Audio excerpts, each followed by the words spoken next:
Here's a stat that should make you stop scrolling. 69% of Americans have less than $1,000 in savings. Less than 1,000. One unexpected bill and they're in debt. So if you've managed to save $10,000, you're already ahead of most people in this country. But here's the problem. Most people who hit $10,000 make one critical mistake right after, and that mistake quietly kills all the progress they worked so hard to build. I'm going to break it down today, what the mistake is, why almost everyone falls into it, and exactly what to do instead. And if you want more videos like this, hit subscribe right now. We break down real money decisions in plain English. No fluff, no jargon, just the stuff that actually matters. All right, let's get into it.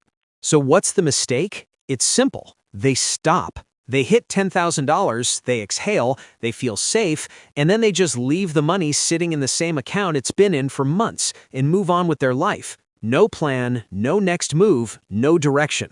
And that right there is where most people's financial growth quietly flatlines. Because here's what nobody tells you.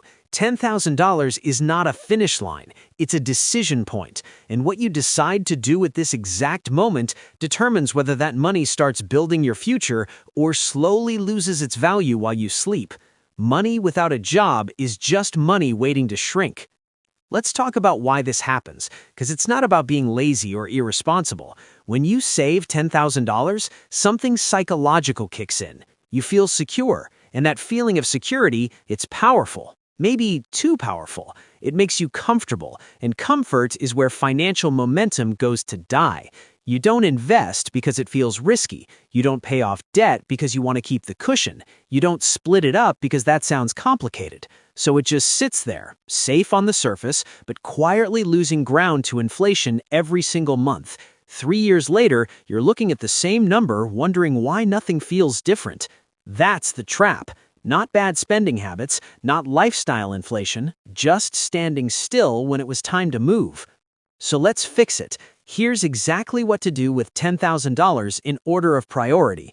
First, attack high-interest debt. If you have credit card debt, personal loans, or anything charging you above 7 or 8% interest, that is your number one enemy right now. $5,000 in credit card debt at 22% interest costs you over $1,100 every single year, just in interest, just for carrying it. Paying that off with part of your savings isn't losing money, it's a guaranteed return. You cannot find that anywhere else in any market.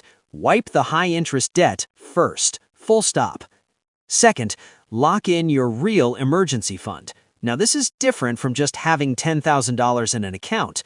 A real emergency fund is 3 to 6 months of your actual monthly expenses, set aside, untouchable, and not for anything except a genuine emergency. If your monthly expenses are $3,000, your emergency fund should be between $9,000 and $18,000 depending on your job security and situation. If that $10,000 barely covers you for 3 months, then it already has a job, and its job is to stay exactly where it is. But if your emergency fund is already solid, then the rest of that money needs to work harder than a savings account will ever let you. Third, start investing, even if it feels small. This is the step most people skip because it feels complicated or like you need more money to get started. You don't. $200 a month invested into a simple index fund at an average 8% return over 30 years turns into over $272,000. You didn't need to start with $50,000, you needed to start. A Roth IRA, a basic brokerage account, a low-cost index fund that tracks the S&P 500. These aren't complicated products, they just feel that way because nobody taught us this in school. But once you start, it clicks fast, and you'll wish you hadn't waited. Look, saving $10,000 is real. It takes discipline and sacrifice, and most people never get there. But the people who actually build lasting wealth, they treat every milestone as a launch pad, not a destination. $10,000 is the moment the real game begins, so don't let it sit there doing nothing while life passes by. Give it a job, make a decision, and let that money start working for you the same way you worked for it. Because the only thing worse than not saving is saving and then doing nothing with it.